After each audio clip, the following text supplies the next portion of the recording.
میں ایک finance minister کی حیثیت سے، سابق منسٹر کی حیثیت سے بات کروں، اللہ کو حاضر اور ناظر جان کر کہتا ہوں، میں کوئی سیاسی بیان نہیں دینا چاہتا جس طرح لوگ دیتے ہیں۔ میں حقائق کی بنیاد پر بات کرتا ہوں کہ ہم نے خیبر پختونخوا میں فائنانس منسٹر کی حیثیت سے چند دن کام کیا اور الحمدللہ 3 سال کی محنت کے نتیجے میں نے اپنی صوبے کو قرض فری صوبہ بنایا تھا۔ اب میرے بعد آج کے دن تک پی ٹی آئی کی حکومت ہے۔ اب میرے معلومات کے مطابق 800 ارب روپیہ خیبر پختونخوا دوبارہ مقروض ہو گیا،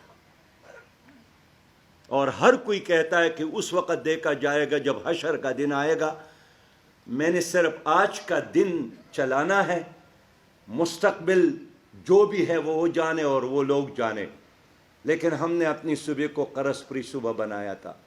میں بڑے اعتماد کے ساتھ کہہ سکتا ہوں کہ اگر یہ پاکستان اچھے لوگوں کے ہاتھ میں آ جائے تو ہم اس کو کرپشن فری پاکستان اور قرض فری پاکستان بنا سکتے ہیں۔ میں ایک بار پھر کہوں گا کہ ہمیں ورلڈ بینک کے قرضوں کی ضرورت نہیں ہے، ہمیں آئی ایم ایف سے قرضہ لینے کی ضرورت نہیں ہے۔ یہ مجھے خود ورلڈ بینک کے نائب صدر مکومی شمیزی یہاں آئی تھی، نائب صدر تھی، جاپانی خاتون تھی، ان کے ساتھ ہماری میٹنگ تھی۔ شوکت عزیز صاحب وزیر اعظم تھے۔ میٹنگ کے آغاز میں نے ان سے ویسے بات کی کہ میڈم آپ کہاں کے؟ اس نے کہا میں جاپان کا ہوں۔ میں نے کہا جاپان میں کس صوبے سے تعلق رکھتے؟ انہوں نے کہا سکاوا سے۔ میں نے کہا سکاوا اور خیبر پختونخوا بالکل ایک ہی طرح ہے، بس آپ لوگوں نے ترقی کی اور ہم پیچھے رہ گئے۔ اس نے میٹنگ کے لیے جو ایجنڈا اور فائل تو ایک طرف رکھ دیا اور بڑی خلوص سے بات کی کہ آپ لوگوں کا المیہ یہی ہے کہ آپ سمجھتے ہیں کہ ورلڈ بینک اور آئی ایم ایف ہمیں ترقی دے گا۔ ورلڈ بینک اور آئی ایم ایف کا تعلق قوموں کے ساتھ اسی طرح ہے جس طرح ایک گدھا گاڑی کے مالک کا تعلق اپنے گدھے کے ساتھ ہوتا ہے۔ نہ وہ گدھے کو باپ بناتا ہے، نہ وہ گدھے کو بھائی بناتا ہے، نہ وہ گدھے کو دوست بناتا ہے، صرف اتنا چارہ دیتا ہے کہ وہ زندہ رہے اور کل اس کے کام آئے۔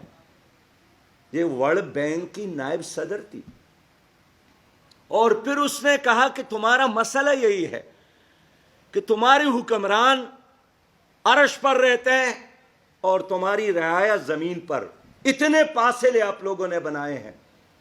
اور پھر اس خاتون نے کہا کہ کیا تمہاری کتاب میں یہ لفظ موجود ہے کہ اللہ اس قوم کی حالت نہیں بدلتا جب تک ایک قوم خود اپنی حالت بدلنے کے لیے تیار نہ ہو؟ ہم نے کہا بالکل یہ موجود ہے، ان اللہ لا یغیر ما بقوم حتی یغیر ما بانفسہم۔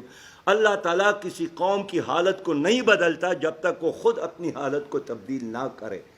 انہوں نے کہا کہ اپنی حالت خود تبدیل کرو، اپنے پاؤں پہ کھڑے ہونے کا طریقہ اور سلیقہ سیکھو۔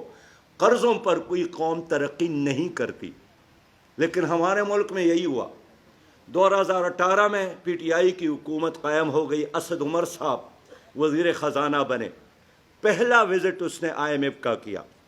حماد صاحب وزیر خزانہ، پہلا وزٹ آئی ایم ایف کا۔ حفیظ صاحب وزیر خزانہ، پہلا وزٹ آئی ایم ایف کا۔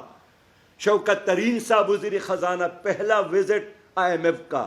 اسحاق ڈار صاحب وزیر خزانہ، پہلا وزٹ آئی ایم ایف کا۔ وہی آئی ایم ایف جن سے ہم نے 22 پروگرام لیے ہیں، ہر پروگرام کے اختتام پر ناکامی کا اعلان ہوتا ہے، اور اس کے نتیجے میں آج پاکستانی 60 ٹریلین مقروض ہے۔